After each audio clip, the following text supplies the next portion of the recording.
Hey there, Internet. So just recently today, the Academy Award Oscars announced their short list, their list of the 15 eligible films for documentary. And so I'm going to run you through some of them, some of my favorite ones I haven't seen yet, and where I think it will end up scaling out. Pretty much seen all of them on the list, you can see right here, but I'll just go through them all.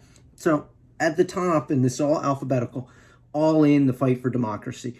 I remember seeing this as a drive-in, first movie I've seen since the pandemic, going out to see it. Only movie I've seen since going out to see it. Amazon pushed hard for this. I don't think it's going to win. I love Stacey Abrams. I think it's a great film. I think it helped to get the vote out. I just don't see it winning. That being said, it's still really good. Definitely check it out. It's in my top list. Boys State. It's another good one. This came out through Apple. It was the biggest documentary acquisition at the time at Sundance. I think it's good. It made me tear up. It's, an emotional film about kids at a summer camp. Can you imagine that now, post-pandemic? But kids at a summer camp, and they're trying to, play government. And I think, there are a lot of parallels with, society right now. It was good. Was it amazing? It was pretty good. These filmmakers are from the Bay Area, so I'm slightly biased. Filmed in DC, though. The next film on the list, Collective. This one is all about journalism. I expected to like this a lot more. I couldn't really get into it. This is one of the only international films that's also on the documentary list. That being said, I think it's important. The film is all about people who go through a fire and end up dying in the hospital because the hospital is not sanitized and the health conditions are horrible there. And the journalists target the government and say, why did this even occur? And incredibly powerful. It has a lot to do with our health and, insurance. So I would put it up there, but I found it very difficult to watch. Maybe I just wasn't in the right place when watching it, but next up, Crip Camp. Love this movie. This movie made me laugh. It made me cry. It tells you about story and history that maybe you don't know about, the civil rights movement for handicapped people. And it's told by a local Berkeley filmmaker who I'm friends with on Facebook, so I'm a little biased there. This film is on Netflix. Highly recommend it. Extremely powerful. I would be very happy if this movie won the Oscar for Best Documentary because it's super deserving. This is a filmmaker telling a personal story. I think the only person on the list beyond Dick Johnson that's really telling their story.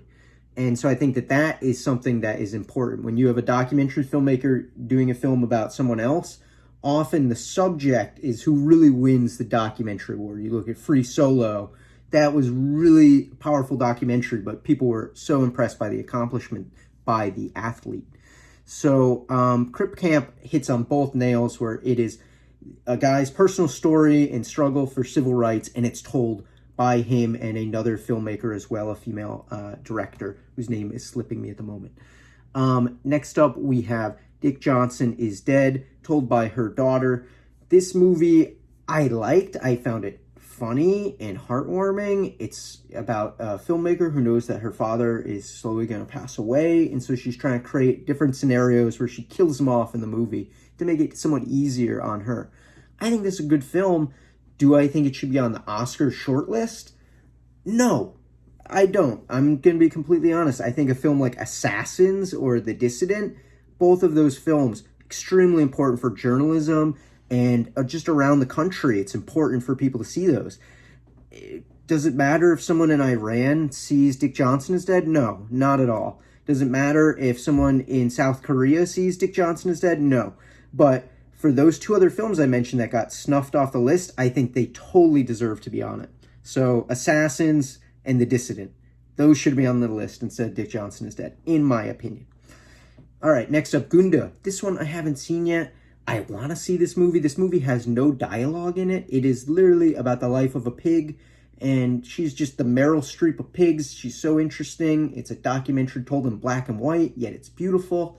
And I really want to see this with my daughter. I hear it has a sad ending. I'm pretty sure the pig dies at the end of the movie. That being said, I really want to see it because it's on everyone's list, and it has a lot to do with animal rights, where are we getting our food from, etc. Next up, MLK FBI. I really enjoyed this one. It used entirely archival footage to tell about the FBI investigating MLK, finding out stuff about maybe he's cheating on his wife, bunch of other things. Really interesting how the filmmaker told the story. He didn't cut to any of the talking head interviews. It is all archival footage. So it really makes you feel like you are back in the 60s. And I think this film hit the nail on the head. It talked about the legacy of King. Will it be diminished because of new things that the FBI, notes that are released are, gonna, take away his legacy? I don't think so. Really powerful. Gives you just a sense that Martin Luther King was a human being and not just this huge, huge influential icon. So I really enjoyed that more than like Selma, a lot of the narrative films made about his life. I felt like I got to know him more. The Mole Agent. Saw this one recently with my wife. Had some funny moments. Don't get me wrong, I liked it. I related with the guy. I immediately thought, oh, this is like my grandpa in a retirement home investigating. That being said, end of the day, there's no real message or powerful statement about this. If you want to say at the end of the day what the statement is, people shouldn't send their older relatives to retirement homes. That's the message. And that's a powerful message. But is it as powerful as a documentary that literally looks at the people who North Korea's Kim Jong-un tried to frame for murdering his brother? And they almost got hung for it. Just saying. The assassin, I can't believe that didn't get picked from this list. Anyway, let me continue on.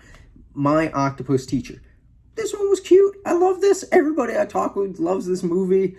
And I don't exactly think that it has an important moral and message beyond the fact that we need to think more about how animals and humans relate together, and that animals have memory and have feelings. And so I think on that note, it's powerful. I want to see My Octopus Teacher and Gunda back to back, and then see which one of these is the more powerful film about animal rights. Next up, No Turno. I have not seen this one. I don't know too much about it. I'm just going to go next down on the list. The Painter and the Thief. I love this movie. This one's on Hulu. Incredibly powerful film about an artist who has her painting stolen, and she becomes friends with the guy. And I think it has a lot to do with art and a lot to do with the prison system, the prison industrial system. This one takes place, I believe, in Norway. And it's crazy to get this firsthand point of view inside their prison system, where they have like knives and things all out.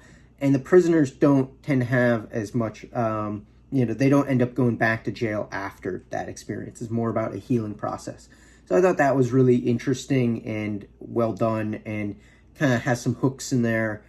I don't want to ruin it, but they don't find out where the painting is. That's kind of the hook of it. The guy was too on drugs to realize.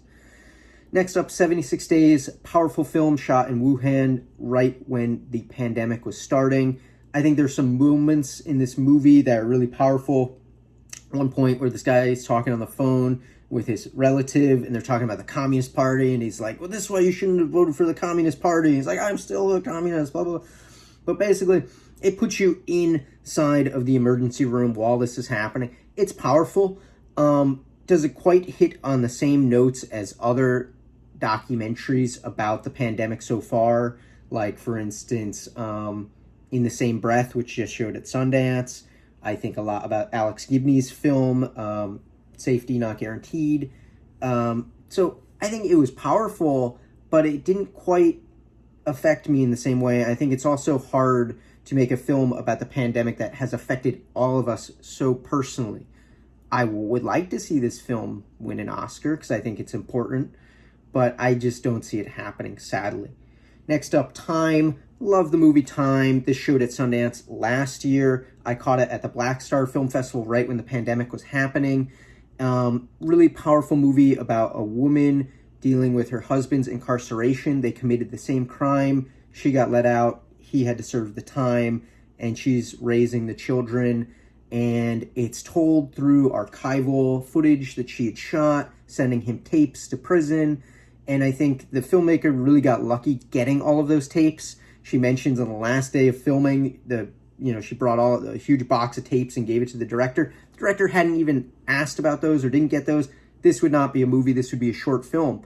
I love the subject matter. I think Fox Rich is extremely interesting. We are Facebook friends. She actually really likes the picture I snapped of her and the family at Sundance. She thinks it's like her favorite press photo. But I think that this film is powerful, but there are certain moments that are maybe missing because it wasn't a documentary shot over a long period of time with cameras constantly there. It is only these snippets, and it jumps back and forth. And so I think the editing is great, but at the end of the day, is this a film about the director? Is it about the subject? Is it about the editing? I think the editing and the subject overshadow some of the directing in many ways. And while I think it is a powerful subject matter, it doesn't really say too much about incarceration issues in terms of what we can physically do. What could have been done differently. Maybe he shouldn't have been given the same amount of time. Maybe he should have been given less time. I don't know, but it didn't really leave me upset about the incarceration system. It left me kind of happy because he got out and their family together. So I don't know. I think there are some issues with that. That being said, if it ends up winning a Best Documentary award, I'm calling it now. It's a total possibility. All right, final two, and then I get some water. Truffle Hunters. Haven't seen this one. It's about mushroom hunters in France, and they got a dog. Looks really cute and fun. Haven't seen it. I want to see it. Not so easily and readily available.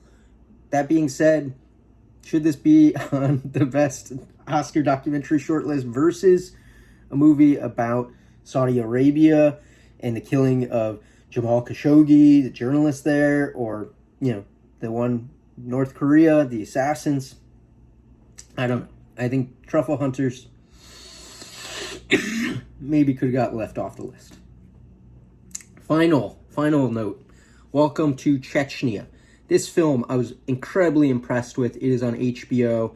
It tells the story of people who are gay trying to leave Chechnya, which is by Russia, and being persecuted for it, and a group that is trying to sneak them out and sneak out their families. What's incredible is they use all of this facial recognition or face replace to change the identities of all of the subject matters filmed, except at the very end when the guy reveals who he is.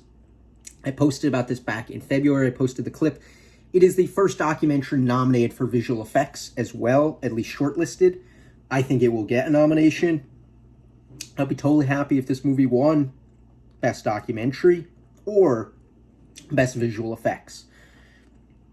That being said, I am going to put my money on Crip Camp or Time. Those two films, if you're the betting type. Anyway, that's the end of the video. Sorry this one went on forever. I'm going to try and do this for visual effects, go through the short list of that tomorrow.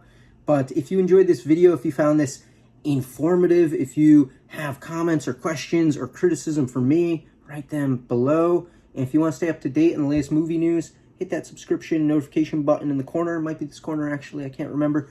And have a great day. I'll see you in the next one. Stay healthy. Get your vaccination. Peace.